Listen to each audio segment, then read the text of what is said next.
What's up, everybody? Welcome back to the podcast. I am here with my friend Andre again to talk about some self-improvement topics. So we don't have a name for the podcast, but it is in the works. We were originally calling it Improvement Amplified, but I think we can improve upon that. But that's not the point. And by the way, that's Jake.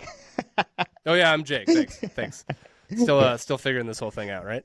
Yeah. And today we're going to be talking about investing in yourself. So it's a very common topic that you hear everywhere in the world. If you flip on the news, you look on social media, we all talk about investing, and 99% of the time we're talking about investing in financial assets for financial gains. Very rarely are we talking about investing in ourselves. And honestly, investing in yourself is probably one of the most stable things you could invest in.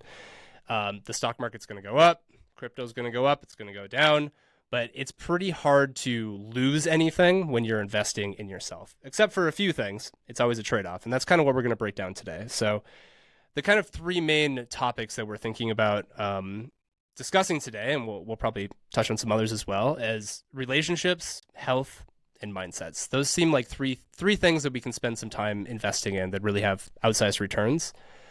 So with that said, I don't know, Andre, do you have any initial thoughts? Yeah. One of the biggest things about like when you break down investing is really managing your downside risk and kind of diversifying.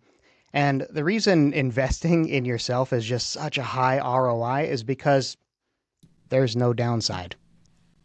Like the only thing that you're losing is maybe a little bit of monetary investment to build your skills or your relationships or whatever. But really, it's so powerful because there's no downside. It really can't be taken away from you. That is the real benefit. Like you're removing about as many external factors as you can when you're investing in yourself. You really are the source. If the power is coming from you and you're not relying on some external thing to go up or down, you can just keep reusing that asset. It's yours to keep forever. And that's definitely not the case when it comes to a stock or most things in life, actually.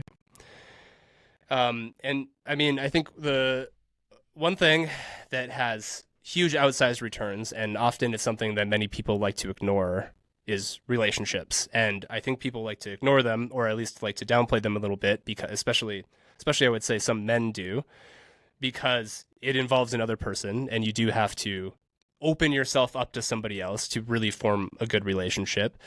But we do know I know from personal experience, I think it's also pretty backed by science, that the people in your life play a gigantic role in how you show up in the world. So it's really something that we can't ignore. I think it makes sense to kind of talk about what can we get from these investments, and then also what does it take? Like, what is the upfront cost? I don't know if you have any thoughts on the upfront cost of relationships. My first question is what are our bounds for what we're talking about with relationships? Because when we say relationships, we often are thinking about things in terms of romantic partners. And is that specifically what we're talking about, is the romantic partners thing, or are we including, friendships and networks and all of that kind of thing? It's a great question. I think in my mind, it's all of them. All relationships are extremely important. I was actually leaning a little bit less away from the romantic relationship, because there's a whole level of information over the top of that I'm maybe isn't worth diving into, because we could probably spend a whole topic talking about romantic relationships. I do think they're extremely important, quite possibly, especially when you're talking about a marriage or something, right? Like that is a huge investment. It may seem what's the right word? Not proper to talk about marriage as an investment, but it 100% is for both sides of the equation, for husband and wife or whoever's getting married, right? Like that will possibly be the biggest factor in your success throughout your entire life, is who you're spending every day with. But beyond that, yeah, friendships, even more formal relationships like coaches or mentors, I think are extremely important. Yeah, for sure. 100%. Marriage started out as kind of a business partnership. We didn't start adding the need for romantic intentions and all of that until kind of later. So people kind of forget about it as like the bedrock for how you show up all over the world and like as far as what you can affect. Because like if you have the right partner, you have like a bedrock of support and grounding. So that's it's not something you guys can ignore. But let's focus a little bit more on creating like the reciprocal relationships that lead to your overall wellness. A little bit outside of that because that's a deep topic talking about the marriages and stuff, and that's Yeah. it's something you can't ignore. But that would be like 4 podcast episodes in length. So let's move on to like the other part of it where I like the idea of building a reciprocal friendship network in your personal life. And I also like the idea of having a little bit more of like I've had mentors. I've been lucky enough to run into mentors. And that is probably one of the most outsized returns relationships that you could possibly have, especially if they just you're showing up, you're doing your thing, and then they find you, and then they're like, let's see what we could do with this guy. Those are really really powerful relationships. Absolutely. I've had very good luck with mentors and coaches. There's a little bit more structure to those relationships where in many ways, since it's more formal, it can almost be a little bit more honest and upfront. And I think it also turns into really deep friendships. Friendships can be, well, friendship, I mean, coaches and mentors are different too, because obviously they have some area of expertise. So there's something that they're really good at or that you trust them in. So you kind of center around this topic. Whereas friends are much more holistic relationships, and they're great. We all need friends, but like friendships can also be like good and bad. Like there's usually some good and there's some bad, and we just accept people because they're our friends and we love them and we care about them. It doesn't have to be that way with a coach or mentor, right? Like you can literally choose them, and so the return on investment you can get even just with a little bit of time of building a relationship with a mentor or a coach can be really really really valuable. Yeah, it's really cool when you have a good like I almost feel like having a bunch of like several mentors and having them be in different areas of expertise might be the fastest way that you can end up investing in yourself and becoming high value in different areas. Like having the narrow kind of focus just it feels so powerful. Yeah, absolutely. And the acquiring a mentor or a coach can be difficult. I mean, I think, and there's some overlap between the two words there. I think when I think of coach, I generally think of somebody you're hiring or paying. Of course, it could be a sports team too, where you're joining a team. But when I think of sort of like a life coach or a whatever coach, Yeah. whatever cheesy title, it's such a weird word, but it is what it is. Like they're generally have a lot of value. But be careful because there's also not very much accreditation around it. So like, be careful when you choose a coach and make sure it's somebody you actually vibe with and you trust and probably has proven results in the thing you're hiring them.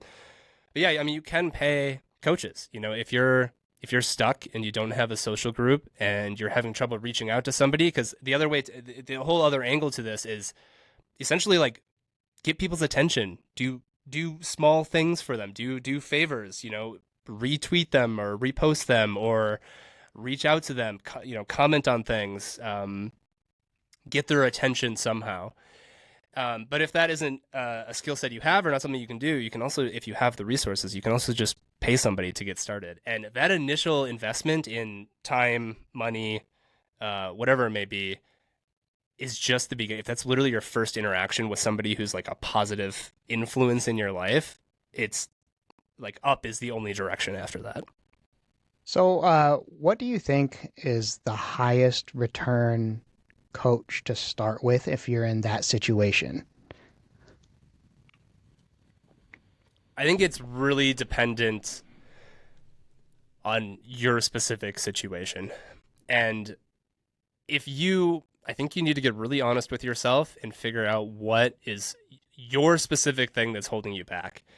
And I mean, it depends on how you look at it. If you have some specific goal, like we met sort of on this like growing on social media journey. Like if you have this specific goal, um, and you know that's really where your attention is and your focus, and there's a reason why you're doing it. Like, sure, go out and hire a coach for something specific for that. If I had to be like really honest and from my own experience, that goal that you're hiring a coach for might be a couple levels above like a root thing that's going on in your life. So it's really about like tracing that back as like, well, why am I trying to do this? Like, etc. And if you have your whole life figured out, that's great. Then just go out and crush your goals. But most of us have some demons hiding in there.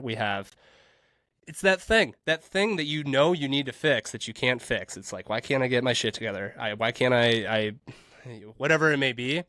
Finding a coach that specializes in that, or somebody who has walked that path, whether it's like fighting some sort of addiction or it's some sort of toxic relationship in your life or taking responsibility for your actions, whatever it may be, those are like the biggest compound investments. If you clear that foundation out of the way, all those other little goals, like, yeah, keep making relationships, getting mentors, hiring coaches to climb the ladder of your goals, but like make sure you start at the ground level and you're not just like covering up deeper problems with some specific goal. Yeah, you have to invest in some of the foundational stuff, right?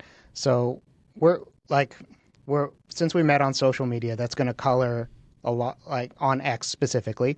That's going to color a lot of the ways that we think about coaching and mentorship, because there's a lot of those on social media, Yeah, right? there is. Yeah, some not so qualified, others they're plenty qualified, right? So you have to be careful about who you pick.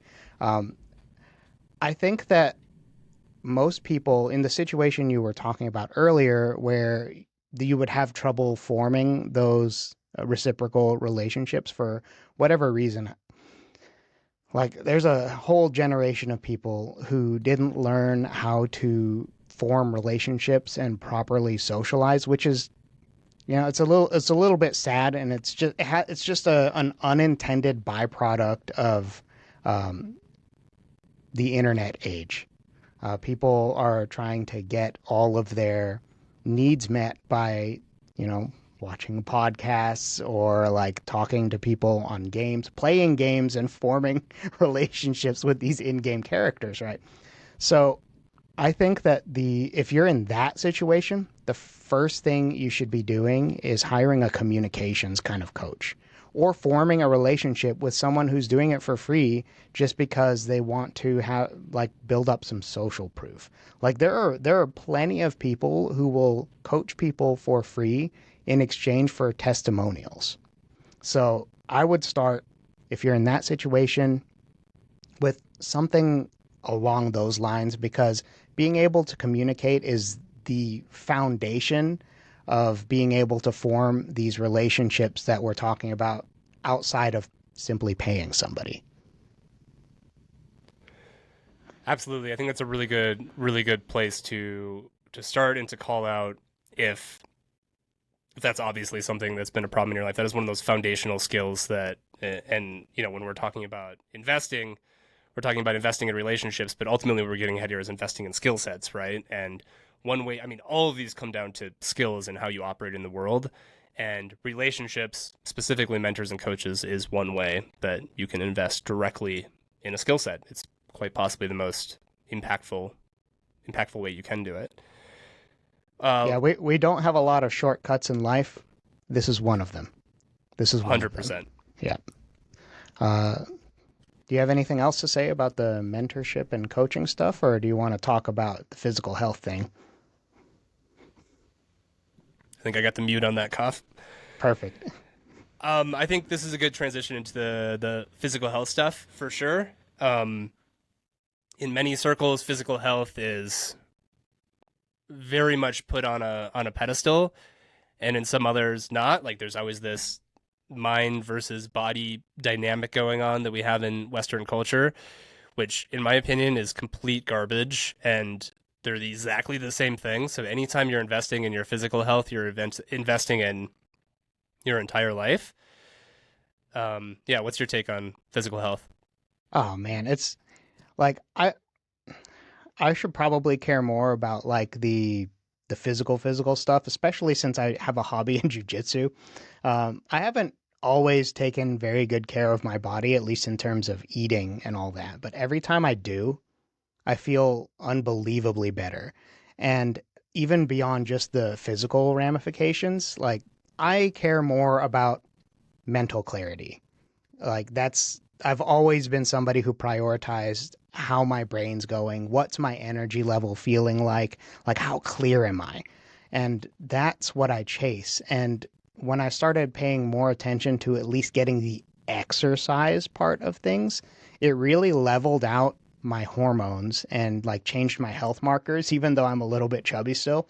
My blood work is really good when I started doing a lot of exercise. And there's some studies that are like you could be overweight and still have really good health outcomes.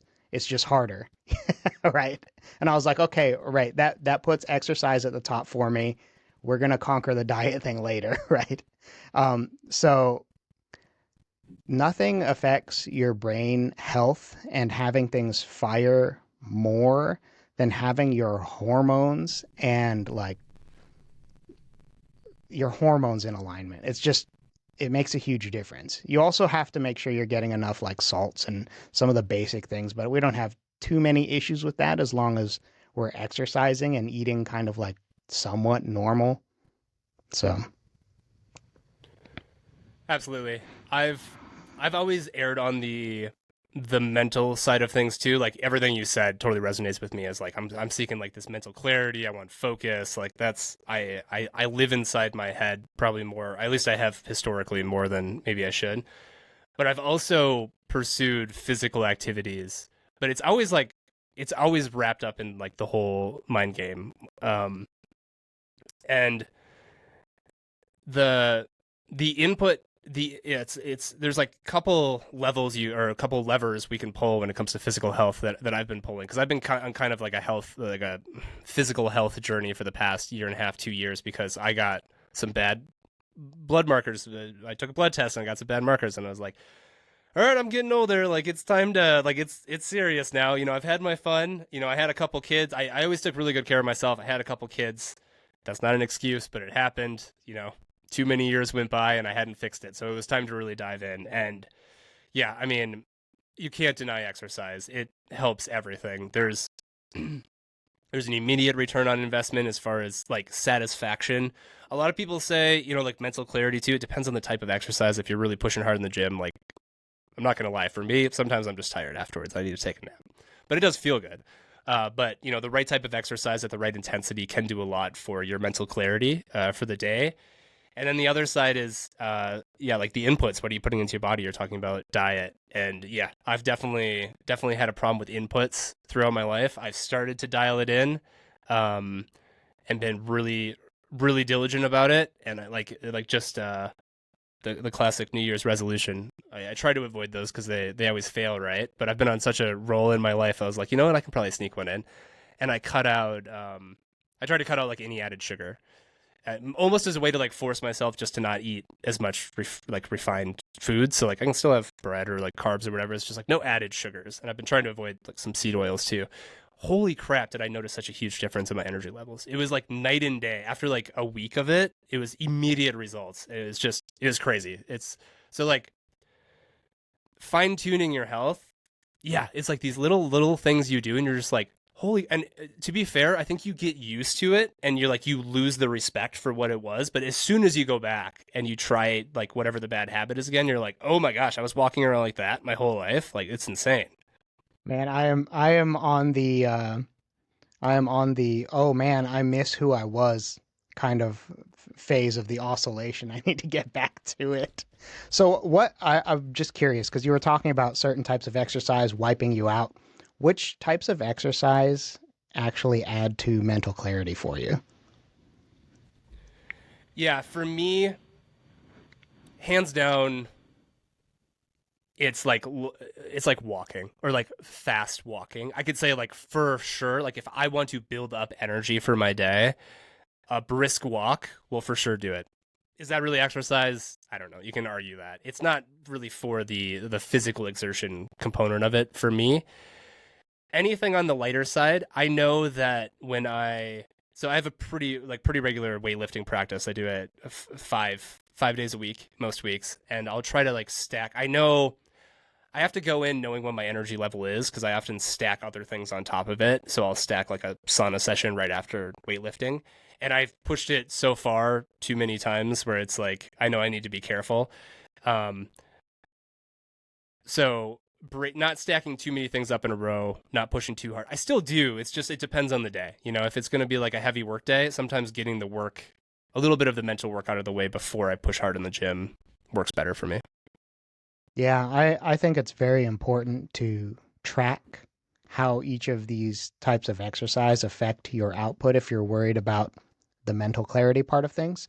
That's honestly why I drop my heavy exercise in way late in the day. Like I finish everything before I go and lift. And I especially finish everything before I do jujitsu. When I finish a jujitsu session, I am like depleted. Like I'm done. Like I can barely do anything like that's mental work until probably like 3 or 4 hours after.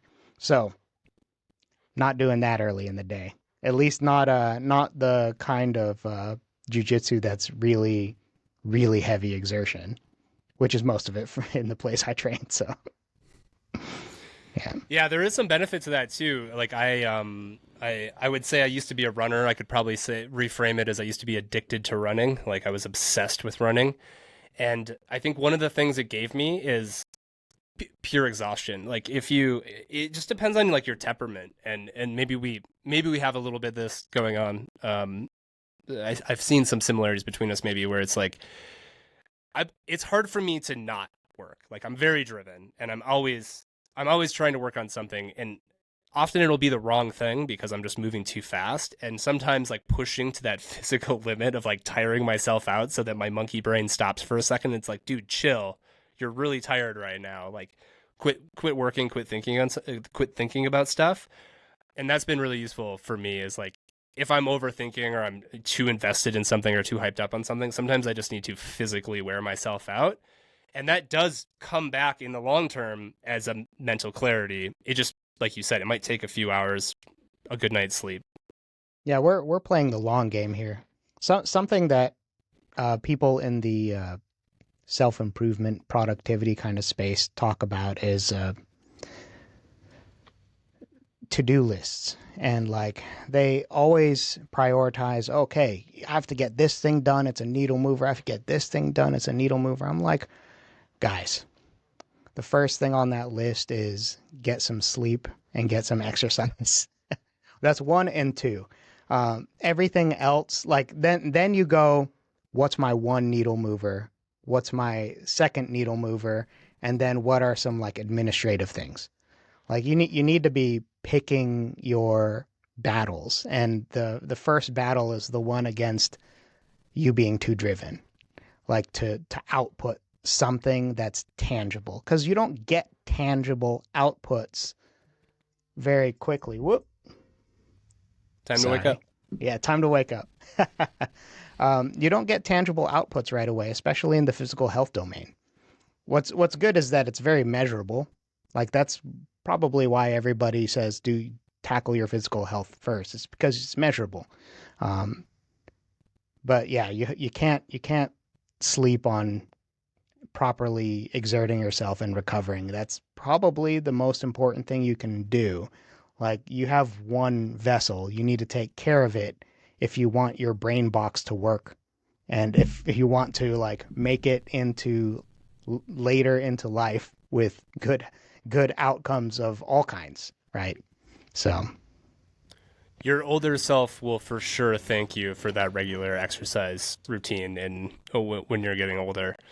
Um, the last thing I'll say on the physical health piece, because I think we touched on the mental benefits.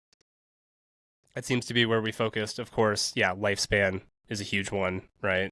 And the last thing is is the vanity of it, right? Like we don't like to talk about like, but you can't deny that looking good helps your confidence levels. No matter who you are, it doesn't matter how attractive you think you are right now. Like getting a notch up on your when you look in the mirror, you feel good about yourself.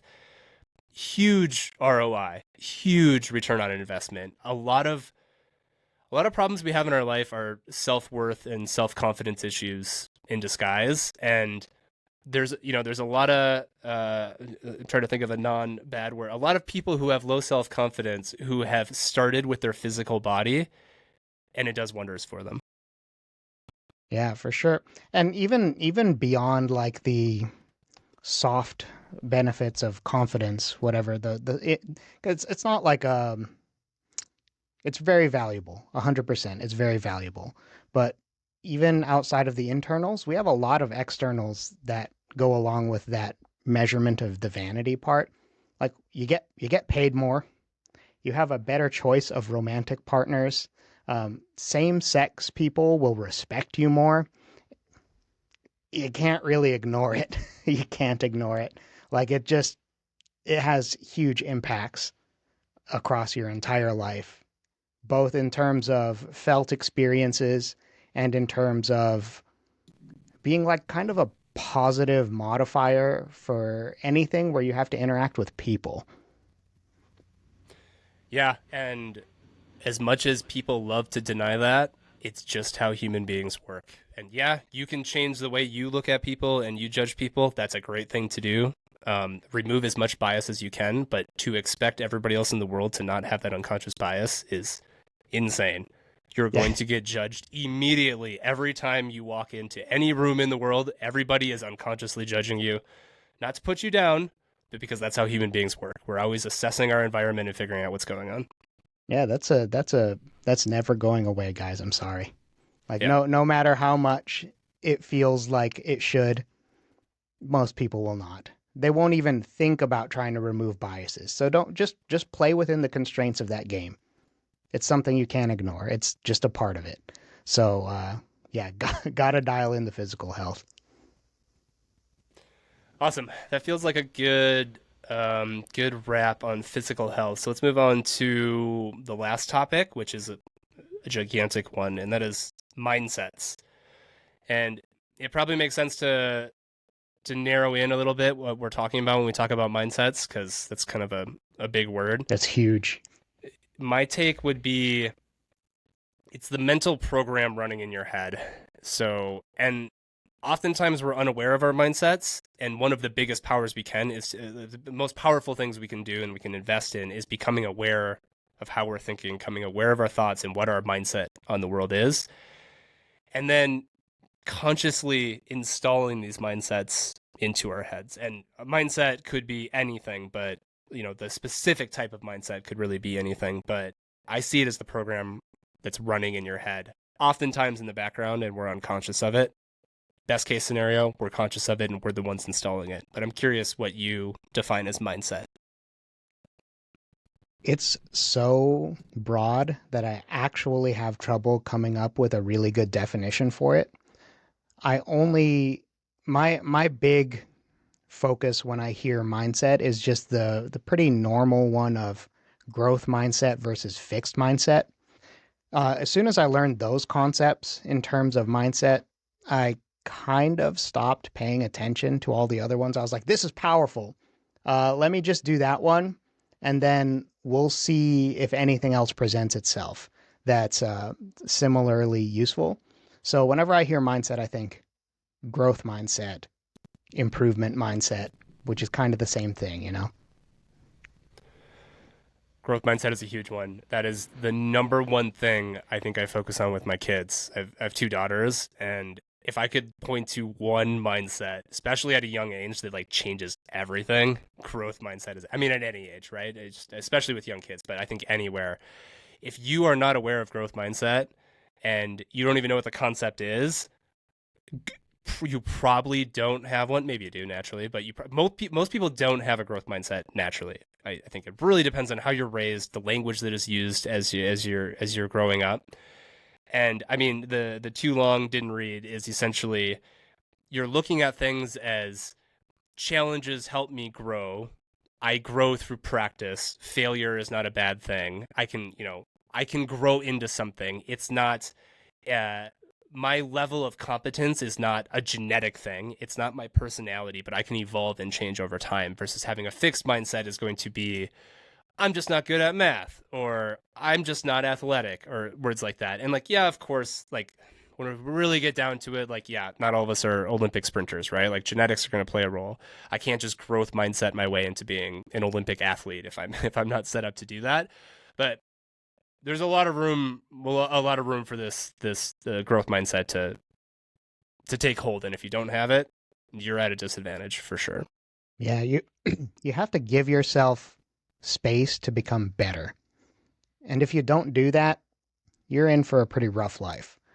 And that's something that I'm always paying attention to with my kid. I have one son, and in school they are kind of taught that you can't fail, and they like have all this testing that like ranks them, and people, the kids and the teachers, kind of categorize them into this is a good student, this is not a good student. And then you have this label that just kind of like fixed mindsets all these kids. And it's really damaging for them. And I wish they didn't do it. And I don't know if that's true across the board.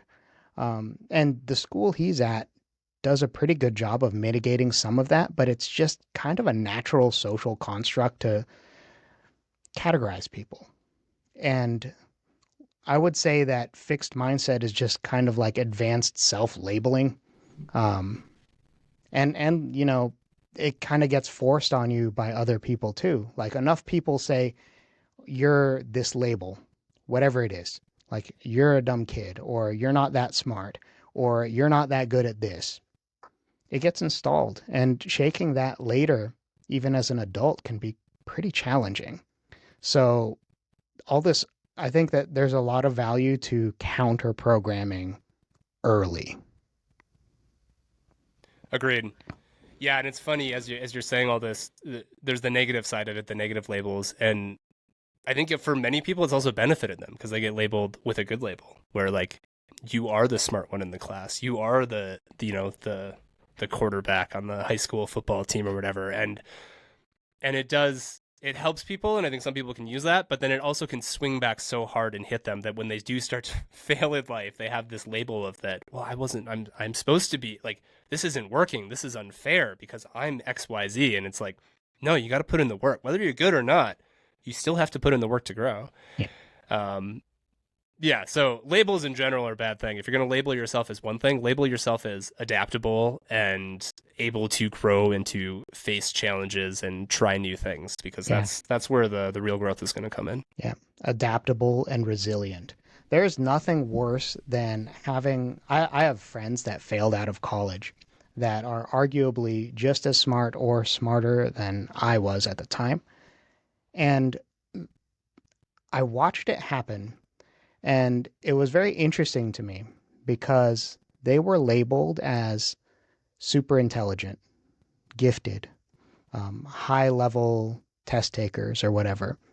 And they didn't have a mindset of anything other than, I have this positive label, I'm going to skate through.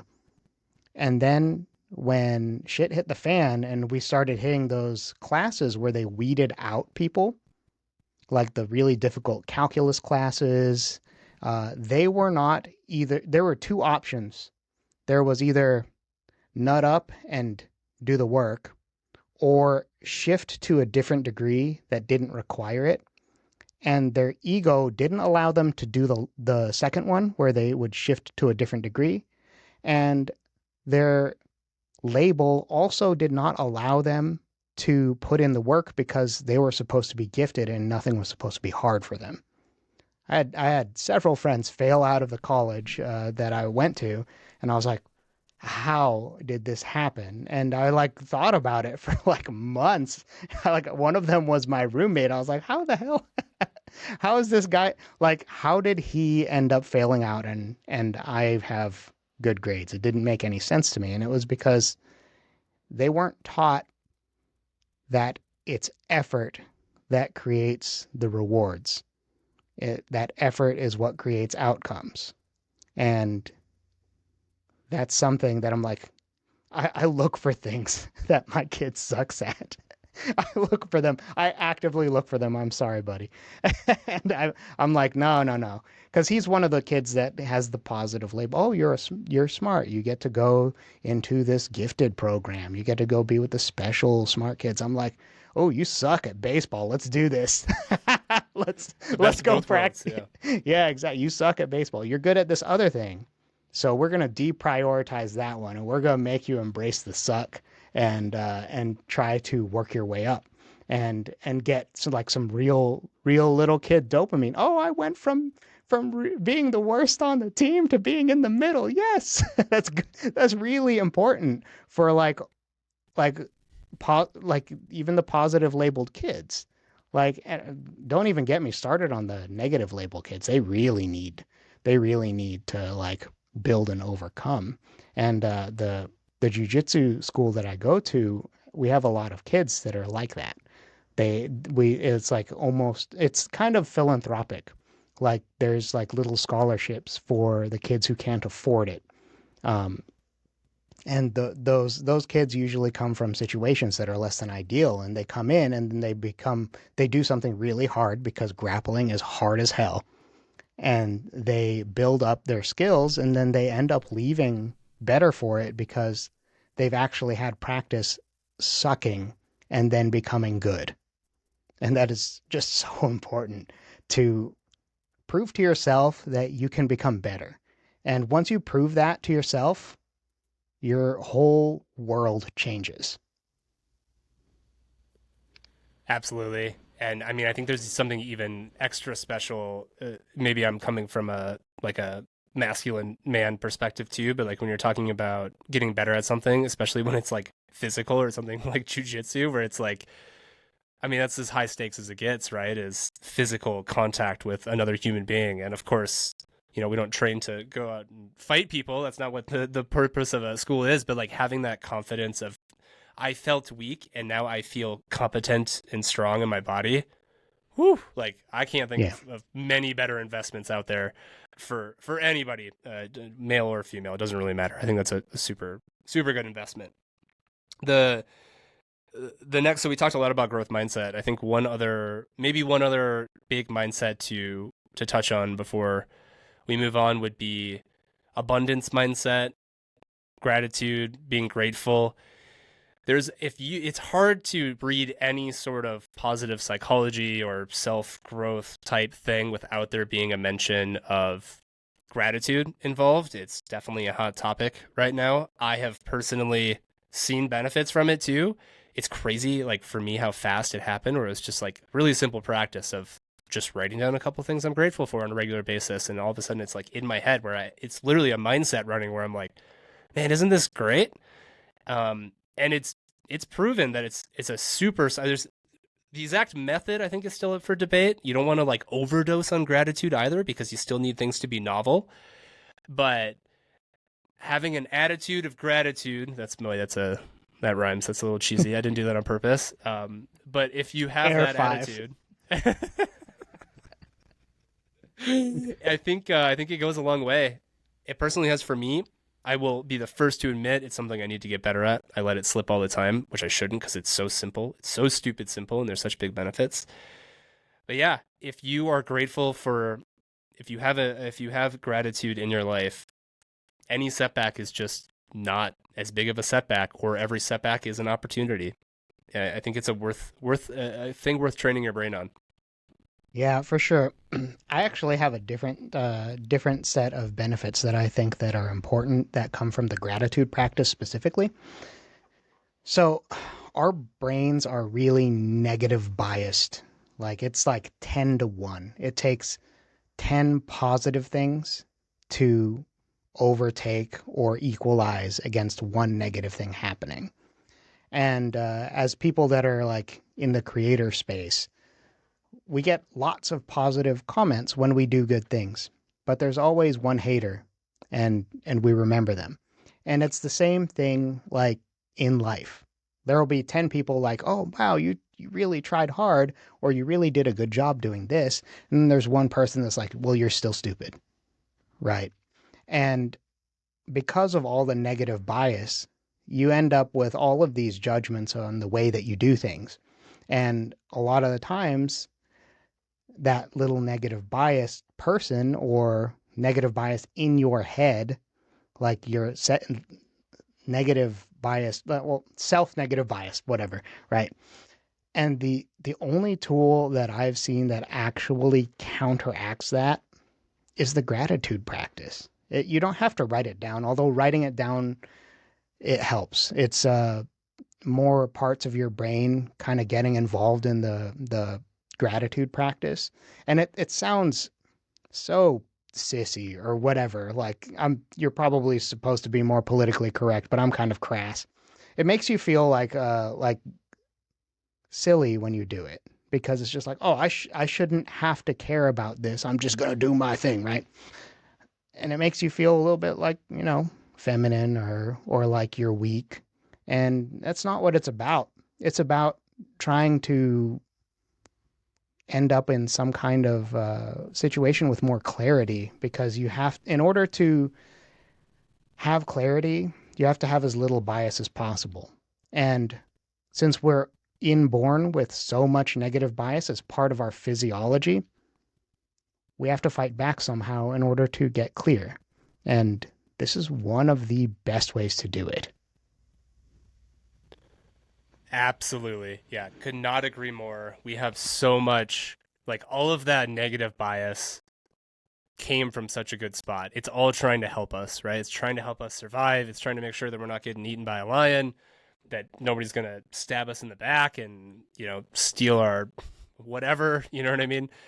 And we have, culture has created abundance for us. Like, if relatively speaking, we live in 100% abundance, even if you're in a bad spot, there's still something to be grateful for. And I'm not saying that the struggle isn't real. Like, yes, people have real hardships in their life, and like my heart goes out to them. But relatively speaking, there's something to be grateful for, and just having that, counteracting that negative bias is going to do so much for our mental well-being. And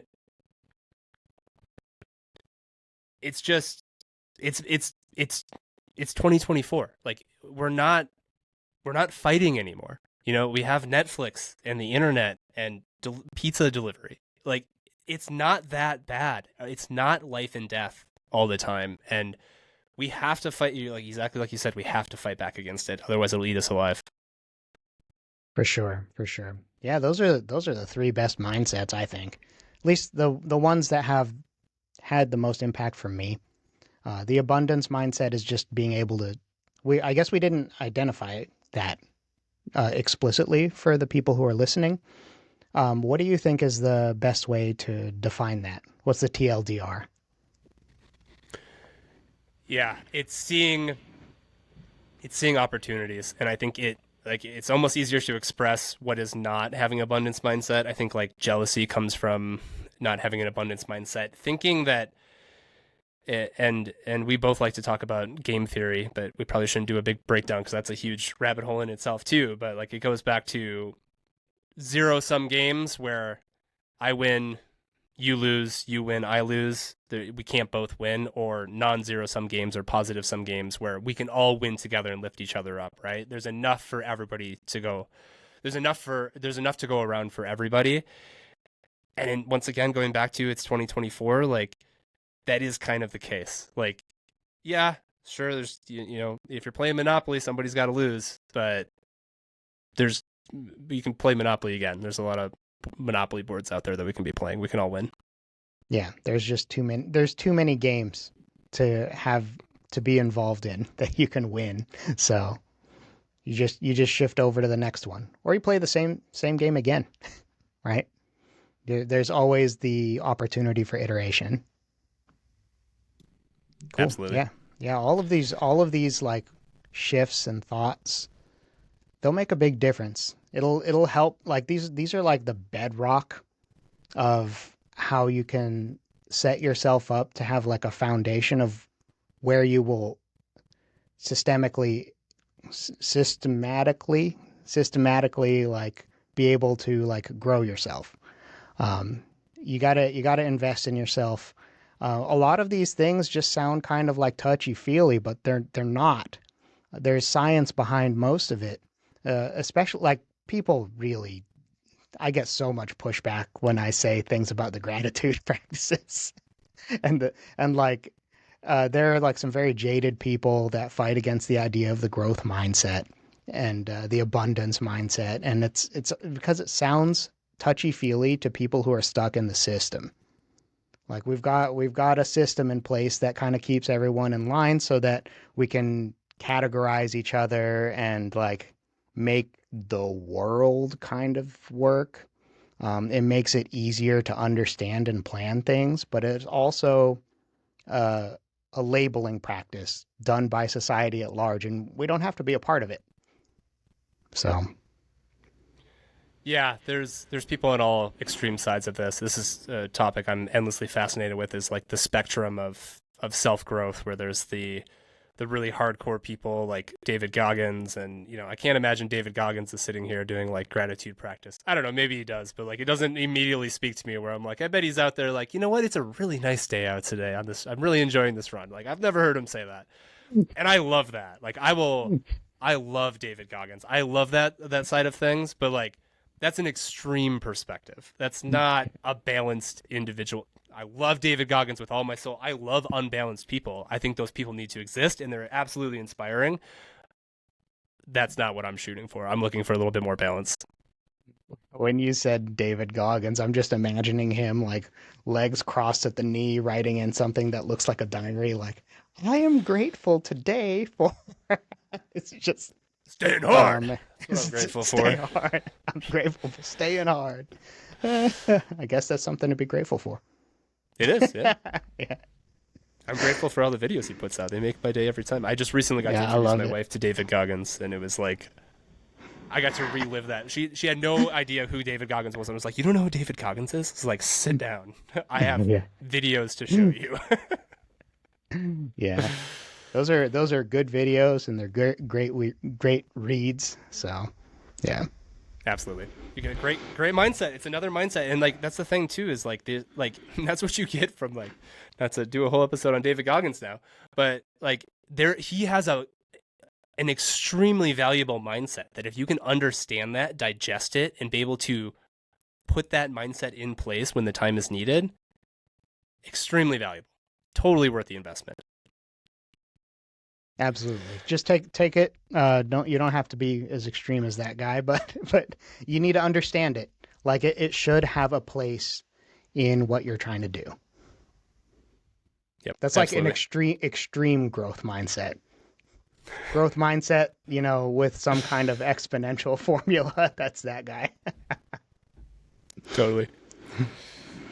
Well, I feel like we're coming to an end here. I think we covered all our bullet points. I mean, closing thought I have is we started off by talking about investment. We went down all these rabbit holes. There's three things we talked about. There's relationships, physical health, and mindsets.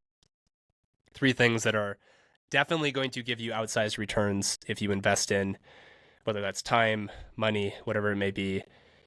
And nobody can take that away from you. Nobody can take those things away from you. Your money is a renewable resource if you have health, relationships, mindsets, skills, etc. That's the place to be investing for sure. Any closing thoughts, Andre? I mean, that pretty much covers it. Like a lot of it seems like touchy feely, um, and that's not going to give me ROI, but it is the biggest source of ROI are developing all of these things. So go out and do it. Try to do it before you dismiss it. Like every one of these things is pretty science backed. We're both big on finding data to support things. So we're not going to talk about things that don't actually have like data to support it. So go out and give those things a try and see what it does for you. Right on. Thanks so much, Andre. All right. Thank you. I think it's a good place to wrap it up. We'll talk to you later. Perfect. All right. See you guys.